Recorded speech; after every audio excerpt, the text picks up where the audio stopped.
আসসালামু আলাইকুম সবাইকে ওয়েলকাম জানাচ্ছি ড্রিমস একাডেমির পক্ষ থেকে আরো একটি নতুন ক্লাসে। তো বিগত ক্লাসে আমরা মদ্যকের প্রথম পার্টটা শেষ করেছিলাম। এখন আজকে আমরা দ্বিতীয় পার্টটা শুরু করব। তো ইনশাআল্লাহ খেয়াল করো, তো আগের ক্লাসটা যারা করো নাই অবশ্যই ক্লাসটা করে নেবা, তাহলে মদ্যক নিয়ে আশা করি কোনো সমস্যা হবে না। তো আজকে আমরা দ্বিতীয় পার্টটা শুরু করব,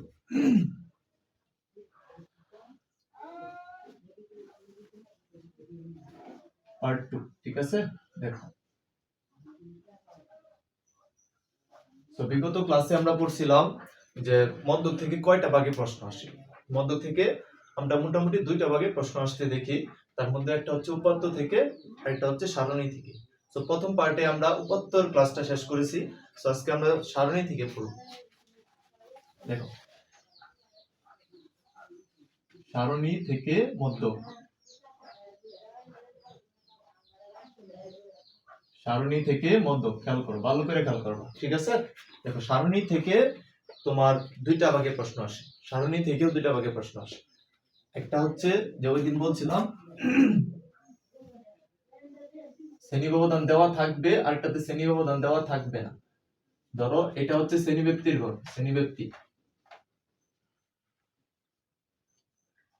আর এটা হচ্ছে গণসংখ্যা। তো এখানে ধরো দুই তিনটা ঘর আছে, এখান থেকে বললাম ধরো 20 থেকে 24, 25 থেকে 29, 30 থেকে 34, এভাবে, ঠিক আছে।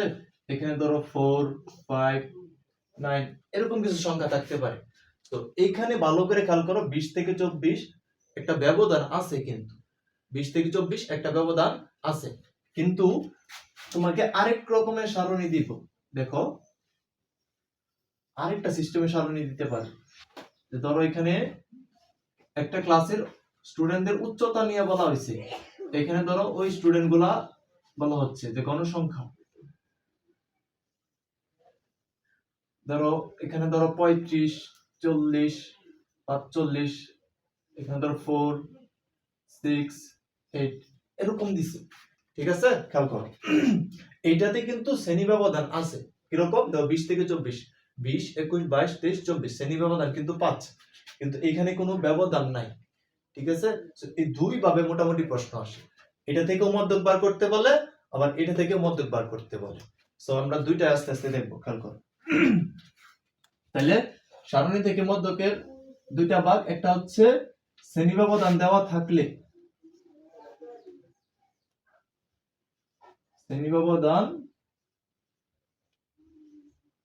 দেওয়া থাকবে, ঠিক আছে। শ্রেণী ব্যবধান দেওয়া থাকবে, আর আরেকটাতে দেওয়া থাকবে না।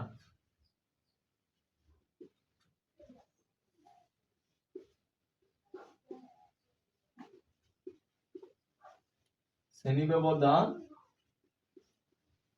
দেওয়া থাকবে না, ঠিক আছে। একটাতে শ্রেণী ব্যবধান দেওয়া থাকবে, আরেকটাতে শ্রেণী ব্যবধান দেওয়া থাকবে, ঠিক আছে।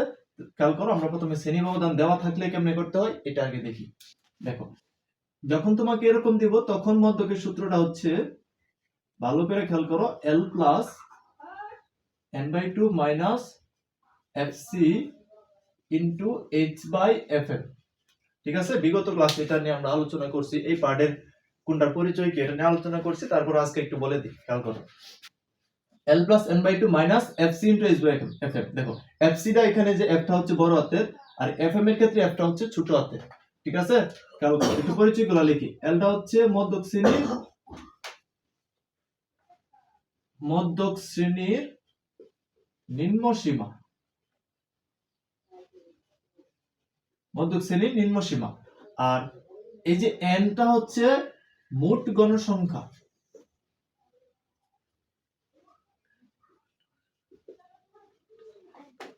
মোট গণসংখ্যা কোনগুলা? এই যে দেখো, এখানে যে গণসংখ্যাগুলো আছে সবগুলা গণসংখ্যা কি করতে হবে? যোগ করতে হবে, ঠিক আছে। অর্থাৎ গণসংখ্যাগুলোর যোগফল, ওকে। তাহলে এটাই হচ্ছে n এর পরিচয়। তারপর fc, fc হচ্ছে মধ্যক শ্রেণীর পূর্ববর্তী শ্রেণীর ক্রমযোজিত গণসংখ্যা, মধ্যক শ্রেণীর পূর্ববর্তী শ্রেণীর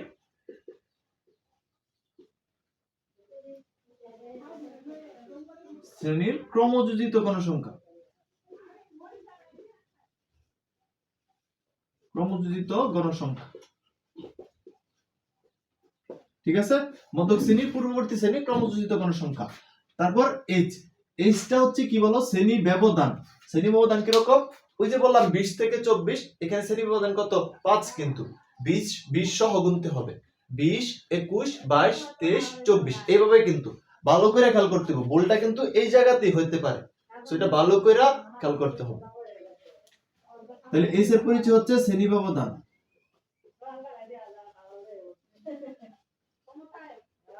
ওকে, তারপর হচ্ছে বলো এফএম। এফএমটা হচ্ছে মধ্যক শ্রেণীর গণসংখ্যা।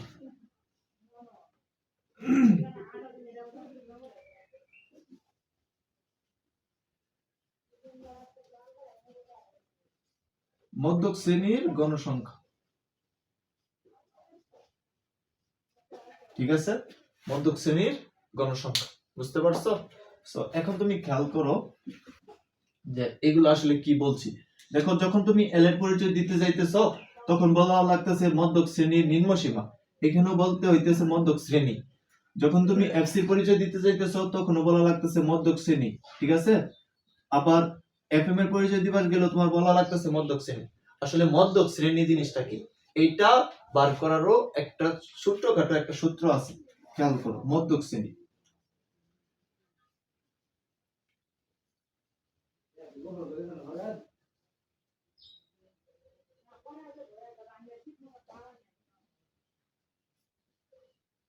n/2 তম পদের অবস্থান,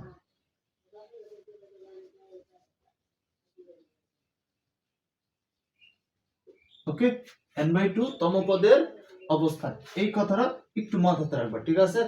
তাইলে আরেকটা জিনিস খেয়াল করো, এখানে আরেকটা জিনিস লাগতেছে কি, ক্রমযোজিত গণসংখ্যা, ঠিক না। এফসির পরিচয় কি বলো, মধ্যক শ্রেণীর পূর্ববর্তী শ্রেণীর ক্রমযোজিত গণসংখ্যা, ঠিক আছে।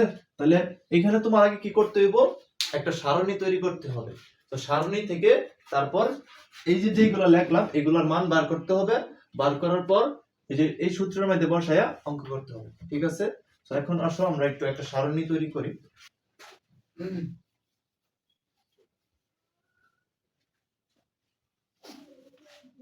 ধরো আমি একটা কোয়েশ্চেন মেক করি, ভালো করে খেয়াল করবো।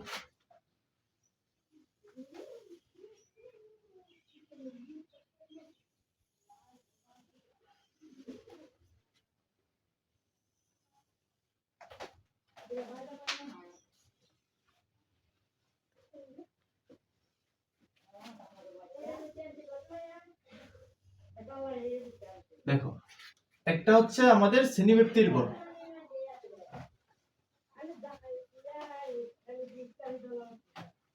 শ্রেণীব্যক্তি, আর নিচেরটা হচ্ছে গণসংখ্যা, শ্রেণীব্যক্তি আর নিচেরটা হচ্ছে গণসংখ্যা। দেখো, শ্রেণীব্যক্তি ধরো আমি এরকম নিলাম, ধরো হচ্ছে 31 থেকে ধরো 35, 36 থেকে 40, 41 থেকে 45, 46 থেকে 50, 51 থেকে 55, ঠিক আছে। 51 থেকে 55, ধরো এখানে আমি কিছু গণসংখ্যা লিখলাম 2, 4, 5, 9, 6, ঠিক আছে, এটি দিলাম আমি র্যান্ডম, ঠিক আছে। ওকে, দেখো কোশ্চেনটা হচ্ছে এরকম যে সারণী থেকে মধ্যক নির্ণয় কর, সারণী থেকে মধ্যক নির্ণয় কর, ঠিক আছে, সারণী থেকে মধ্যক নির্ণয় কর। তাহলে তোমার প্রথম কাজ কি, আগে একটা সারণী তৈরি করতে হবে। তাহলে আনসার শুরু করার আগে কি লিখবা, যে মধ্যক নির্ণয়ের জন্য প্রয়োজনীয় সারণী নিম্নরূপ, ঠিক আছে, এই কথাটা লিখে নিবা। মধ্যক নির্ণয়ের জন্য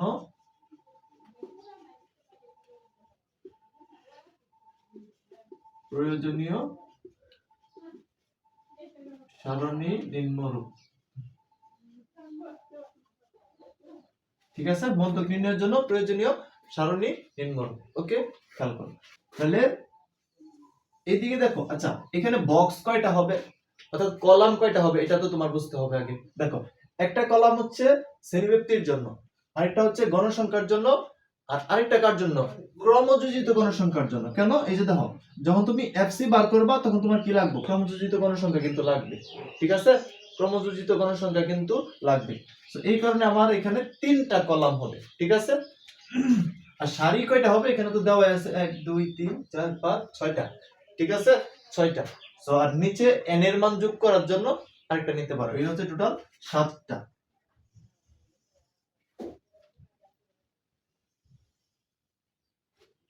ওকে, দেখো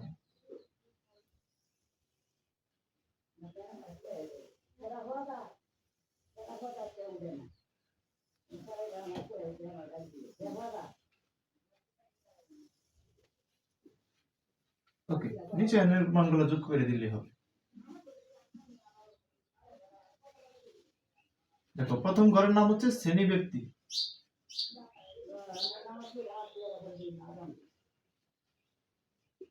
তারপর হচ্ছে গণসংখ্যা, তারপর হচ্ছে ক্রমযোজিত গণসংখ্যা।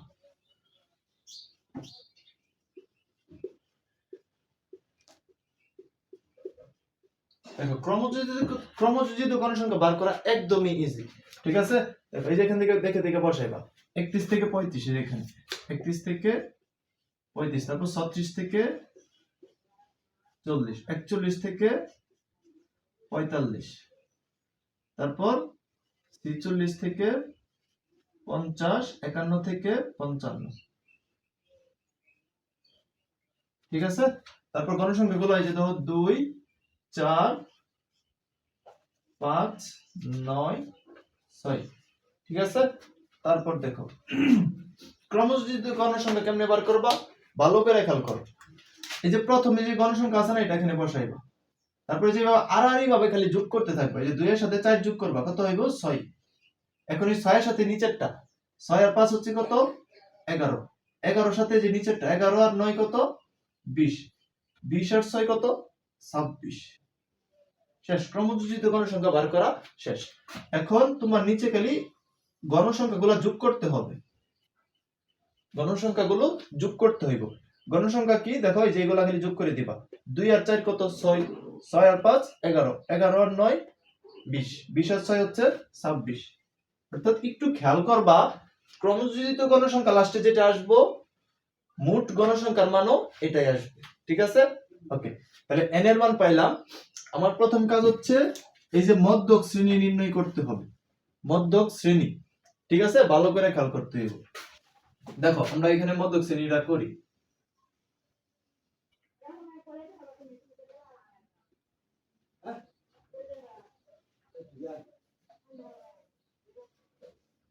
মধ্যক শ্রেণীর সূত্র কি বলো?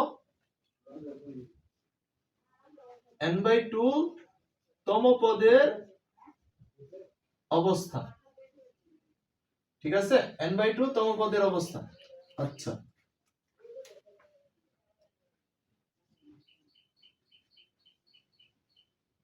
ঠিক আছে, n/2 তম পদের অবস্থা।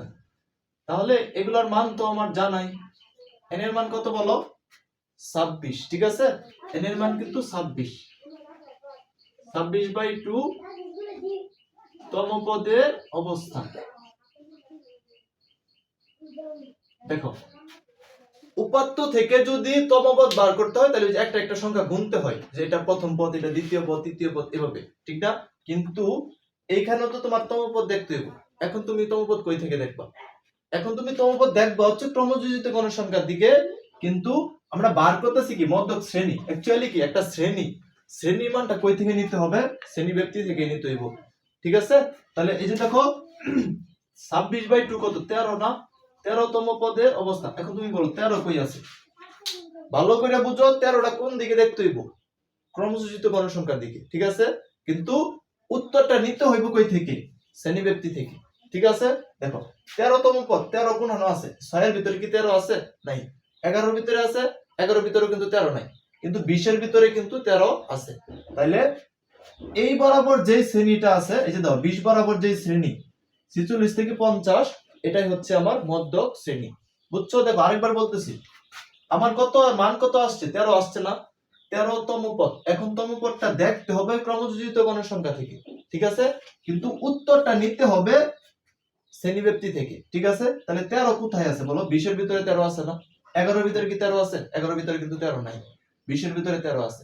অনেকে বলতে পারো যে 26 এর ভিতরে তো 13 আছে না, আমরা পরেরটা নিব না, আমরা প্রথম দিকে যদি পাওয়া যায় তাহলে ওইটাই নিব, নিচেরটা না। তাহলে 20 এর ভিতরে 13 আছে, তাহলে 20 বরাবর যে শ্রেণী এটাই হচ্ছে আমাদের মধ্যক শ্রেণী। ওকে, তাহলে এই যে মধ্যক শ্রেণী কত পাইলাম? 46 থেকে 50। খেয়াল করে কিন্তু এটা হচ্ছে আমাদের মধ্যক শ্রেণী। আচ্ছা, তাহলে তুমি কি লাগবে? যাতে 13তম পদের অবস্থান দেখো 46 থেকে 50 শ্রেণীতে।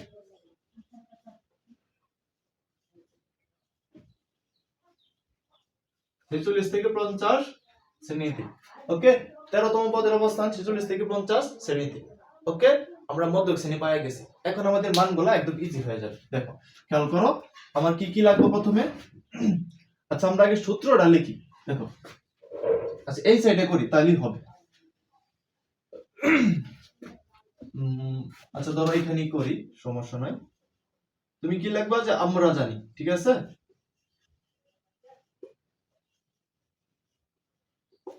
আমরা জানি মধ্যক সমান সমান, সূত্রটা লিখবা প্রথমে। তোমার প্রথম কাজ হচ্ছে সূত্র লিখবা L plus n/2 minus fc into h/fm।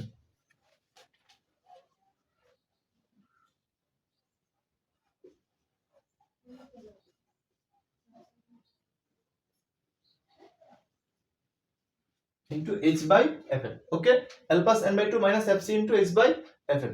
এখন তুমি খেয়াল করো, L এর মান বলো, L এর পরিচয় কি? মধ্যক শ্রেণীর নিম্ন সীমা। এই যে প্রথমে কিন্তু এটা লিখে রাখছি, মধ্যক শ্রেণীর নিম্ন সীমা। এই যে মধ্যক শ্রেণীর নিম্ন সীমা। তাহলে মধ্যক শ্রেণী কোনটা পাইছো বলো? এটা পাইছো না মধ্যক শ্রেণী? হ্যাঁ, এই যে মধ্যক শ্রেণীর যে প্রথম সংখ্যাটা আছে 46, এটাকে বলা হয় নিম্ন সীমা, আর পরের যে সংখ্যা আছে এটাকে বলা হয় উচ্চ সীমা, ঠিক আছে? প্রত্যেকটা শ্রেণীর প্রথমটাকে বলা হয় নিম্ন সীমা, পরেরটা হচ্ছে উচ্চ সীমা। নিম্ন সীমা, পরেরটা হচ্ছে কি? উচ্চ সীমা। তাহলে মধ্যক শ্রেণী কোনটা পাইছি বলো? এটা পাইছি না? মধ্যক শ্রেণী কিন্তু এটা পাইছি। তাহলে এখানে এই যে 46 যেটা, এটা হচ্ছে আমাদের নিম্ন সীমা। তাহলে এল এর মান কত বলো? এই সাইডে আগে একটু নোট দিয়ে দিবা, এই যে এখানে লেখা একটু সাইড নোট দিবা। এল এর মান কত বলো? 46। আচ্ছা, তারপর এন লাগবে না? এন দেখো তো, এন এর মান কত পাইছি? এন এর মান কিন্তু পাইছি কত? 26। তাহলে এই যে 26 লিখলাম। তারপর কি বলো? এফসি না? এফসির পরিচয়টা কি দেখো তো? মধ্যক শ্রেণীর পূর্ববর্তী শ্রেণীর ক্রমযোজিত কোন সংখ্যা। ভালো করে বোঝো, মধ্যক শ্রেণীর কোনটা? মধ্যক শ্রেণী যেটা মধ্যক শ্রেণীর পূর্ববর্তী শ্রেণী। পূর্ববর্তী শ্রেণী কোনটা? এটা না? পূর্ববর্তী মানে কি? আগের শ্রেণী। মধ্যক শ্রেণীর পূর্ববর্তী শ্রেণীর ক্রমযোজিত কোন সংখ্যা। তাহলে এই বরাবর ক্রমযোজিত কোন সংখ্যা কত? এটা না? 11। তাহলে এটা হচ্ছে আমাদের ক্রমযোজিত কোন সংখ্যা, এফসির মান। ওকে, মধ্যক শ্রেণীর পূর্ববর্তী শ্রেণীর ক্রমযোজিত গণসংখ্যা। ওকে, এফসিও পেয়ে গেলাম। এইচটা কি বলো? শ্রেণী কিন্তু ব্যবধান। এইচটা হচ্ছে শ্রেণী ব্যবধান। ভালো করে খেয়াল করো, এই যে শ্রেণী ব্যবধান। শ্রেণী ব্যবধান কত? দাও 31 থেকে 35। সবটির ব্যবধান একই, তুমি একটা গুণা দাও। 31 থেকে 35 কত? 31, 32, 33, 34, 35। 5 কিন্তু 31 সহ গুনতে হবে। যাকে দেওয়া থাকবে তাকে সহ গুনবা, এবং যেটা দিয়ে শেষ করবা ওইটা সহ গুনতে হবে, ঠিক আছে? তাহলে ব্যবধান কত বলো? 5।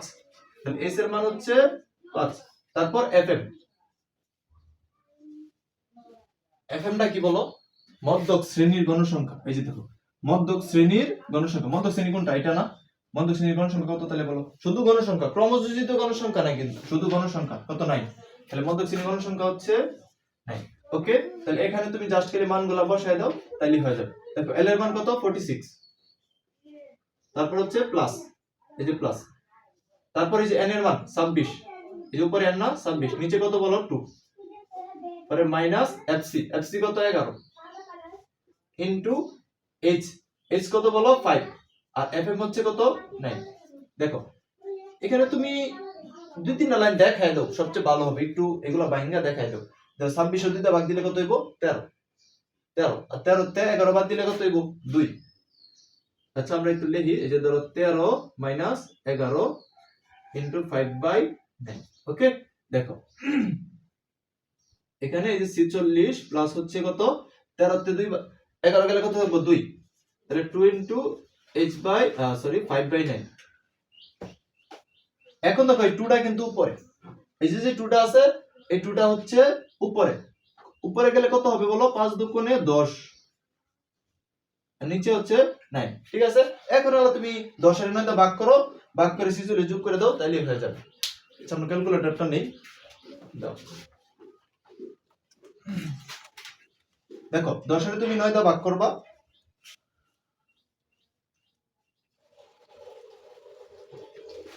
1.11 আসতেছে। ঠিক আছে, তাহলে 46 এর সাথে 1.11 যোগ করে দিবা, দাও 47.11। ঠিক আছে, এটাই হচ্ছে আমাদের মধ্যক।